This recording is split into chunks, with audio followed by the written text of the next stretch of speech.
찬송가 144장 찬송하시겠습니다.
아멘. 기도하겠습니다. 거룩하시고 자비로우신 아버지 하나님, 오늘도 저희를 말씀 앞으로 불러주시니 감사와 찬양을 드립니다.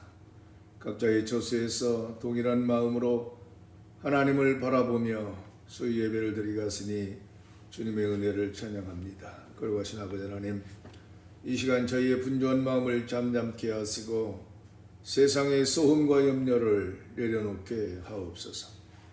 우리의 생각과 시선을 오직 하나님께 모아주시며 성령께서 이 예배를 친히 주관하여 주옵소서.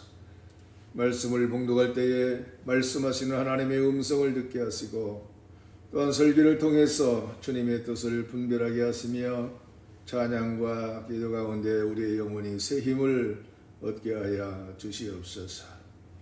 거룩하신 아버지 하나님, 오늘 이 예배가 형식에 머무르지 않게 하시고 진리 안에서 우리를 새롭게 하시는 살아있는 예배가 되게 하여 주시옵소서. 상한 마음은 위로하여 주시고 연약한 믿음은 붙들어 주시며 지친 심령에는 하늘의 평안으로 덧입혀 주시옵소서. 이 모든 시간을 주님께 의탁드리오며 우리를 구원하신 예수 그리스도 이름으로 기도하옵나이다. 아멘. 하나님 말씀 봉독합니다. 요한계시록 14장 1절 5절 말씀 제가 봉독해 드리겠습니다. 또 내가 보니 보라, 어린 양이 시온산에 섰고 그와 함께 14만 4천이 서 있는데 그들의 이마에는 어린 양의 이름과 그 아버지의 이름을 쓴 것이 있더라. 내가 하늘에서 나는 소리를 들으니 많은 물소리와도 같고 큰 우레소리와도 같은데 내가 들은 소리는 거문고 타는 자들이 그 거문고를 타는 것 같더라. 그들이 보좌 앞과 내 생물과 장로들 앞에서 새 노래를 부르니 땅에서 속량함을 받은 14만 4천 밖에는 능히 이 노래를 배울 자가 없더라. 이 사람들은 여자와 더불어 더럽히지 아니하고 순결한 자라. 어린 양이 어디로 인도하든지 따라가는 자며 사람 가운데에서 속량함을 받아 처음 익은 열매로 하나님과 어린 양에게 속한 자들이니 그 입에 거짓말이 없고 흠이 없는 자들이더라. 아멘.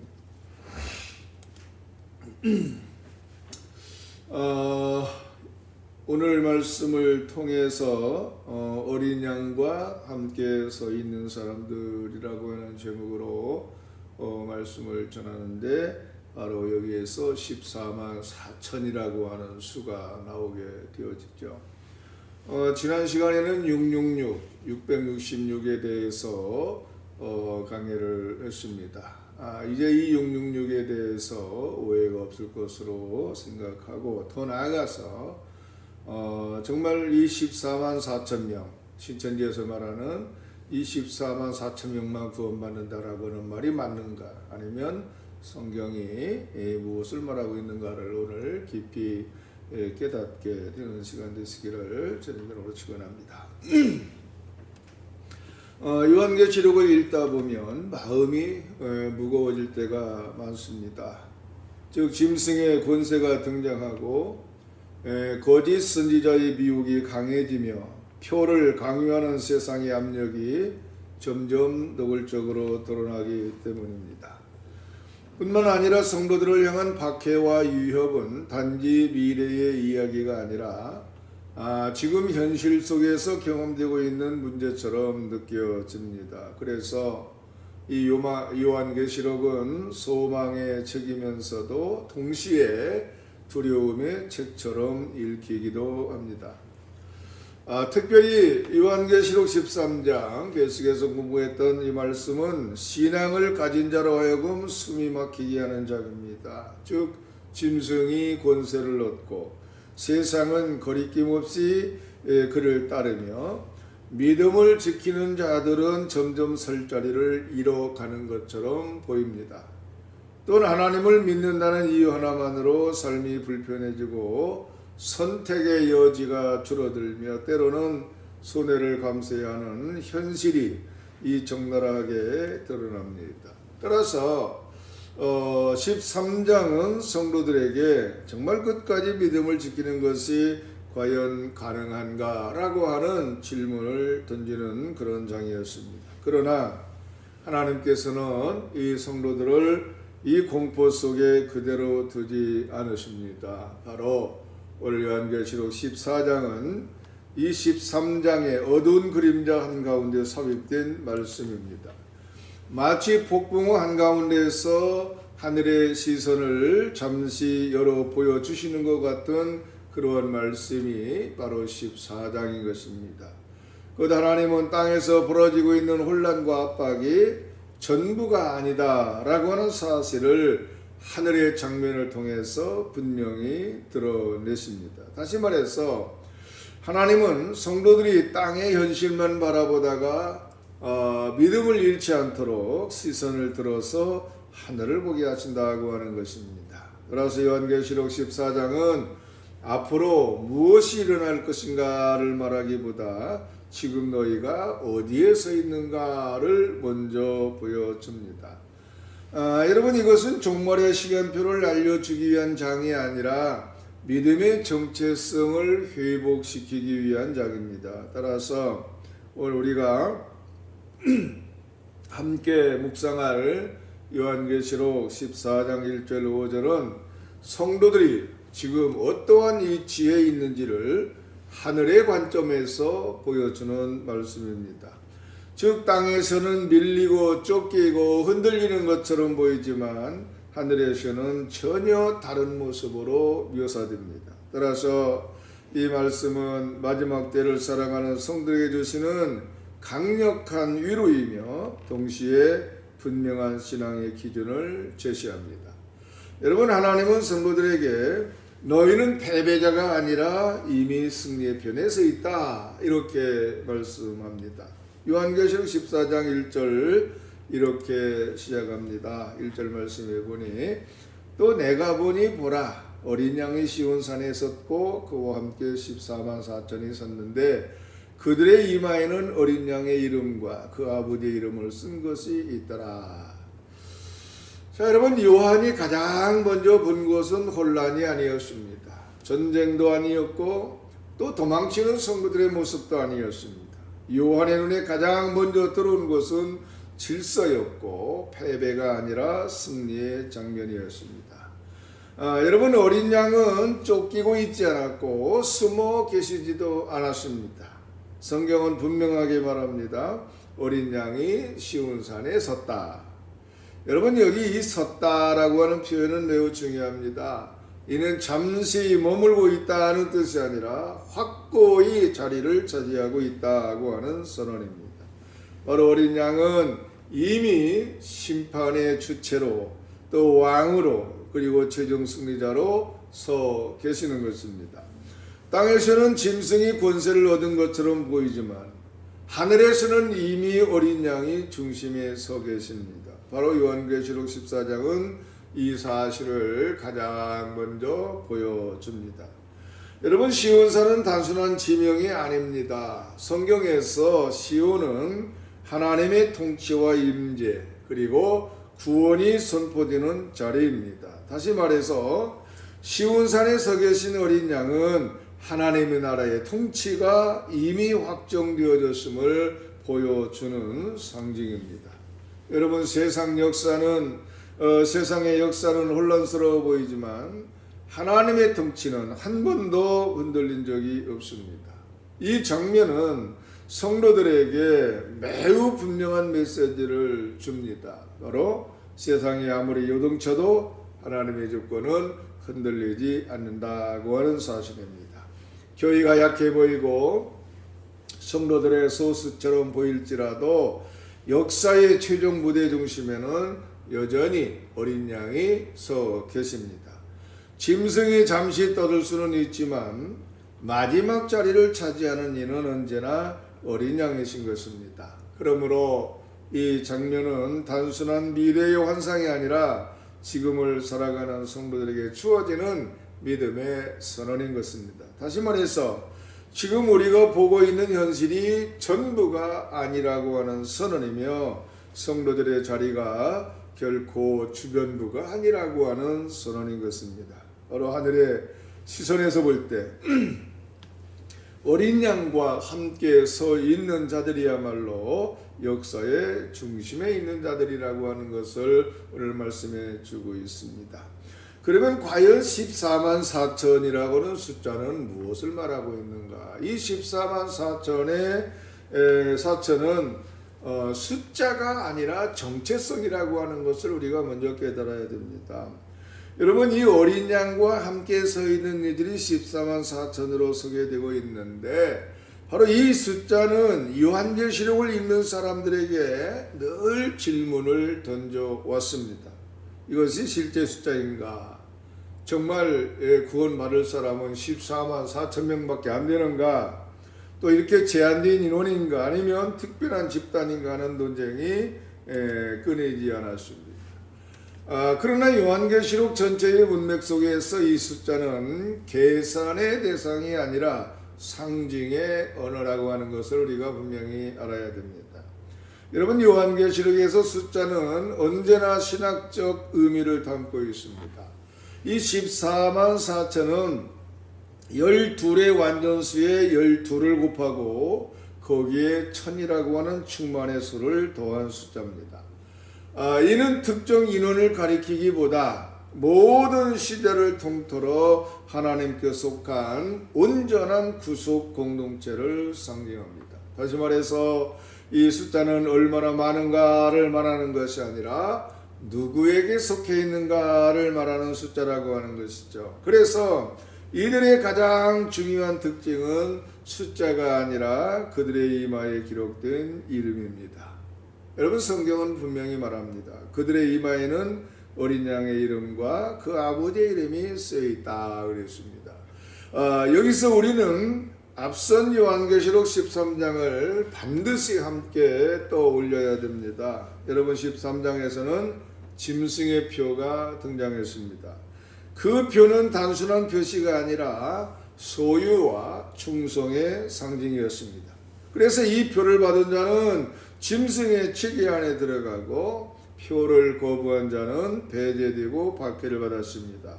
바로 이와 분명하게 대비되는 장면이 바로 오늘 본문이라고 하는 것이죠. 즉 짐승의 표 대신 하나님의 이름이 이마에 기록된 사람들입니다. 이것은 이들이 누구에게 속했는지를 가장 분명하게 보여줍니다. 여러분, 이마에는 바로 생각과 판단, 삶의 방향을 상징합니다. 즉 하나님의 이름이 이마에 새겨졌다고 하는 것은 이들의 삶 전체가 하나님께 속해 있으며 그들의 선택과 판단의 기준이 하나님이라고 하는 뜻입니다.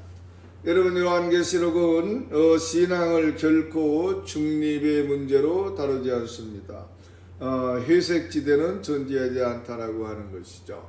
우리는 반드시 누군가에게 속해 있습니다. 문제는 우리가 스스로 누구에게 속했다고 느끼느냐가 아니라 하나님이 보시기에 누구의 이름이 우리의 삶에 새겨져 있는가인 것입니다. 그런데 세상의 시스템과 가치, 평안함과 안전이 우리 판단을 지배하고 있다면 이미 다른 이름이 새겨져 있는 것입니다. 새겨지고 있는 것입니다. 그러나 어린 양과 함께 서 있는 사람들은 다릅니다. 그들은 세상의 표를 거부했고 하나님의 이름을 선택했습니다. 이 선택은 눈에 띄는 영웅적인 행동이 아니라 매일의 삶 속에서 이루어진 조용한 충성이었습니다.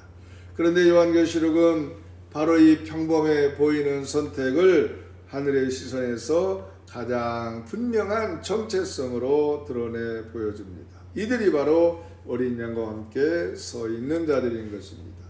여러분, 요한은 이어서 하늘에서 나는 소리를 듣습니다.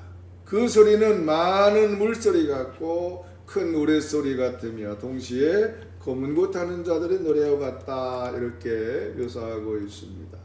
이는 단순한 배경음이 아니라 하늘 전체가 울려 퍼지는 자그마한 찬양의 소리입니다. 여러분, 하늘은 침묵하지 않습니다. 어린 양과 함께 서 있는 자들을 바라보며 하늘은 노래하고 있습니다.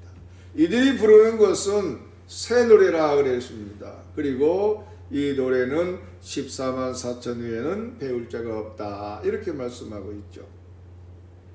그런데 여기서 중요한 것은 이 노래가 비밀스러운 음률이라고 하는 뜻이 아니라 삶으로만 배울 수 있는 노래라고 하는 점이죠. 이 새 노래는 기술적으로 연습해서 부를 수 있는 노래가 아닙니다. 이 노래는 경험의 산물입니다. 땅에서 성령함을 받은 자들만이 부를 수 있는 노래라고 하는 것입니다. 다시 말해서 이 노래는 고난을 통과한 신앙에서 나오는 찬양이라고 하는 말씀입니다. 박해를 피해서 도망치지 않았고 타협으로 문제를 해결하지 않았으며 끝까지 믿음 지킨 삶에서만 흘러나오는 고백입니다. 그래서 이 노래는 단순한 멜로디가 아니라 한 사람의 인생 전체가 담긴 찬양인 것입니다. 여러분, 우리는 종종 결과의 노래를 부르고 싶어 합니다. 문제가 해결된 후에 상황이 정리된 뒤에 승리가 눈앞에 보일 때 찬양하고 싶어 합니다. 그러나 요한계시록의 새 노래는 다릅니다. 이 노래는 승리 직전에 부르는 노래가 아니라 고난의 한가운데서 끝까지 믿음을 지켜낸 후에 부르는 노래인 것입니다. 따라서 여러분, 이 새 노래는 하나님께서 우리 성도들의 삶을 어떻게 기억하시는지를 잘 보여주고 있습니다. 세상은 그들의 선택을 실패로 보았을지 모르지만 하나님은 그들의 인내를 노래로 기록합니다. 사람들은 그들의 삶을 조용하고 초라하게 여겼을지 모르지만 하나님은 그들의 신앙을 하늘의 찬양으로 받아주십니다. 사랑하는 성도 여러분, 요한계시록 14장의 이 새 노래는 미래의 찬양만이 아닙니다. 바로 지금 이 순간에도 믿음을 지키며 살아가는 성도들의 삶은 하늘에서 노래가 되고 있다고 하는 말씀이죠. 우리가 아직 그 노래를 듣지 못했을 뿐입니다. 그러나 하나님은 이미 알고 계십니다. 어린 양과 함께 서 있는 자들의 삶이 결국 하늘의 새 노래로 완성될 것을 하나님께서는 이미 알고 계시다고 하는 사실이죠. 여러분, 이제 4절은 어린 양과 함께 서 있는 사람들의 삶을 이렇게 설명합니다. 이 사람들은 여자와 더불어 더럽히지 아니하고 정절이 있는 자라. 여러분, 이 말씀을 문자적으로만 이해하면 성경의 의도를 좁게 만들 위험이 있습니다. 마치 결혼하지 않은 사람이나 특정한 삶의 형태만을 가리키는 것처럼 오해할 수 있기 때문인 것이죠.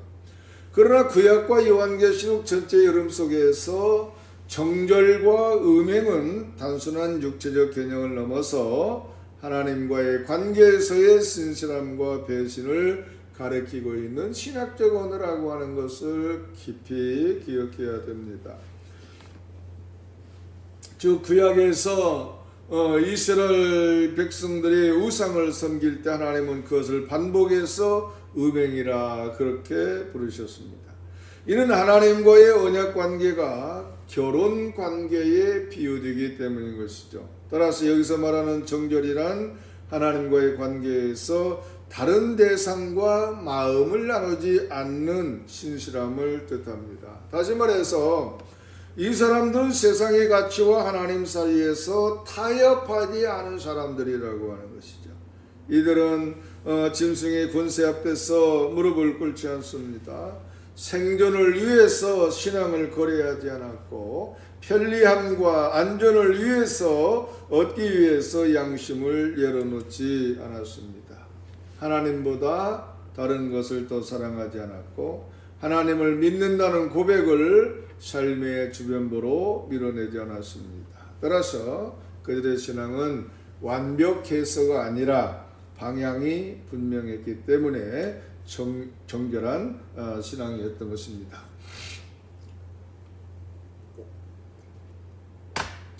그런데 여러분, 여기서 중요한 점은 이 정결이란 흠없는 삶을 의미하지 않는다고 하는 사실입니다.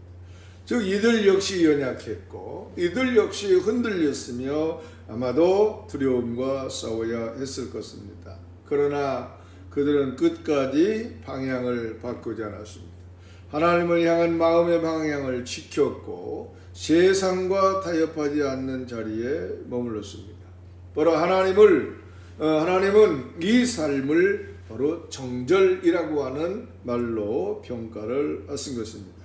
여러분, 이것은 마지막 때를 살아가는 성도들에게 아주 중요한 메시지입니다.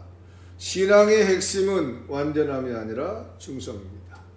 실수하지 않는 삶이 아니라 돌아설 수 있는 순간에도 하나님을 선택하는 삶인 것입니다. 바로 요한계시록은 이 조용한 충성을 하늘의 기준으로 가장 귀한 신앙으로 드러내 보이는 것입니다.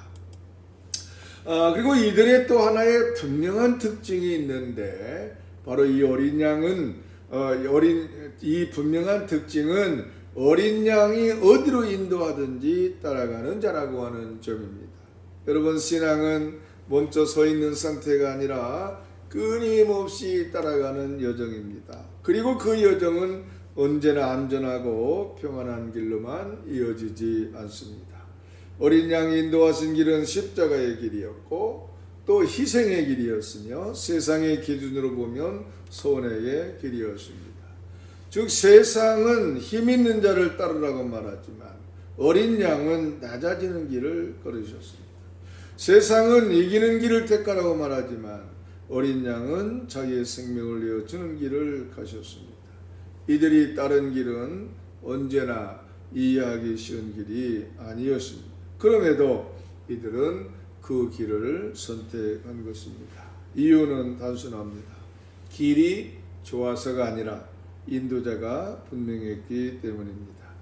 여러분, 신앙은 상황을 보고 결정하는 것이 아니라 누구를 따를 것인가를 분명히 하는 데서 시작됩니다.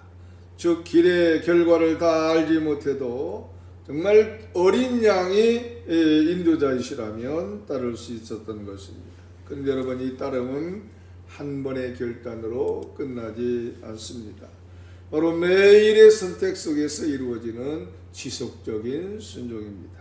세상이 다른 방향으로 흘러갈 때도 다른 사람들이 다른 길을 선택할 때도 이들은 어린 양의 발자취를 놓지 않으려 했습니다. 그들의 삶은 화려하지 않았을지 모르지만 분명했습니다. 그리고 하나님은 이 삶을 기억하고 계시는 것입니다. 사랑하는 성도 여러분, 오늘 요한계시록 14장 1절로 5절은 마지막 때를 살아가는 성도들에게 너희의 최종 위치가 어딘가를 분명하게 보여줍니다. 땅에서는 흔들리고 밀려나는 것처럼 보일지라도 하늘에서는 이미 어린 양과 함께 서 있는 자들로 묘사됩니다. 이것은 미래에 대한 막연한 약속이 아니라 하늘의 확정된 평가입니다.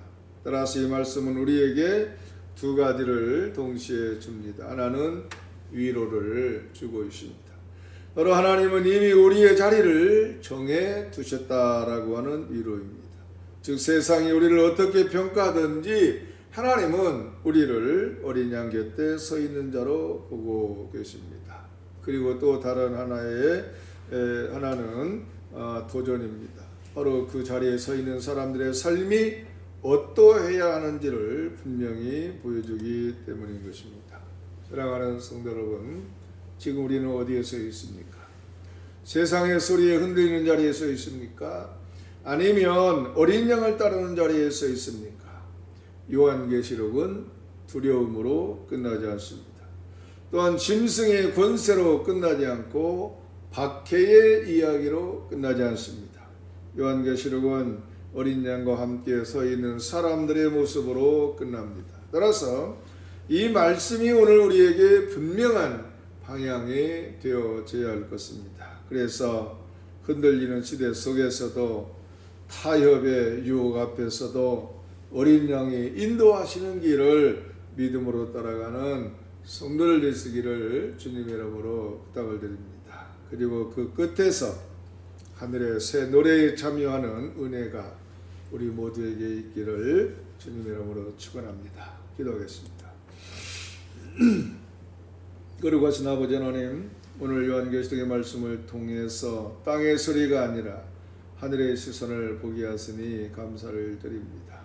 세상에서는 짐승의 권세가 커 보이고 믿음을 지키는 삶이 어리석어 보일 때가 많지만 하늘에서는 이미 어린 양께서 시온산에 서 계시고 그와 함께 주의 이름을 이마에 새긴 자들이 굳게 서 있음을 보게 하여 주시니 감사를 드립니다. 거룩하신 주님, 우리의 신앙이 흔들릴 때마다 세상의 숫자와 힘과 소리에 마음을 빼앗기지 않게 하여 주옵소서. 누구에게 속해 있는가를 분명히 하게 하시고 짐승의 표가 아니라 어린 양의 이름으로 살아가는 성도들이 되게 하여 주옵소서. 정절이 있는 신앙으로 세상과 타협하지 않게 하시고 어린 양이 어디로 인도하시든지 기쁨으로 따라가는 믿음을 허락하여 주옵소서. 고난을 지나며 부르게 되는 새 노래를 준비하는 삶이 되게 하시고 오늘의 작은 충성과 인내가 하늘에서 기억되는 삶이 되게 하여 주시옵소서. 오늘 이 수요 예배를 통해서 정말 우리 모두가 세상에서는 약해 보일지라도 하늘에서는 이미 서 있는 자들임을 믿고 담대히 믿음의 길을 걷게 하여 주시옵소서. 이 모든 말씀을 어린 양 되시는 예수 그리스도의 이름으로 기도하옵나이다. 아멘. 찬송가 445장 찬송하시겠습니다.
아멘. 주기도문으로 수요예배를 마칩니다. 하늘에 계신 우리 아버지여, 이름이 거룩히 여김을 받으시오며 나라가 임하시오며 뜻이 하늘에서 이루어진 것 같이 땅에서도 이루어지이다. 오늘 우리에게 일용할 양식을 주시옵고 우리가 우리에게 죄 지은 자를 사하여 준 것 같이 우리 죄를 사하여 주시옵고 우리를 시험에 들게 하지 마시옵고 다만 악에서 구하시옵소서. 나라와 권세와 영광이 아버지께 영원히 있사옵나이다. 아멘. 수예배를 마칩니다. Go now, as you are, or as you wanna be.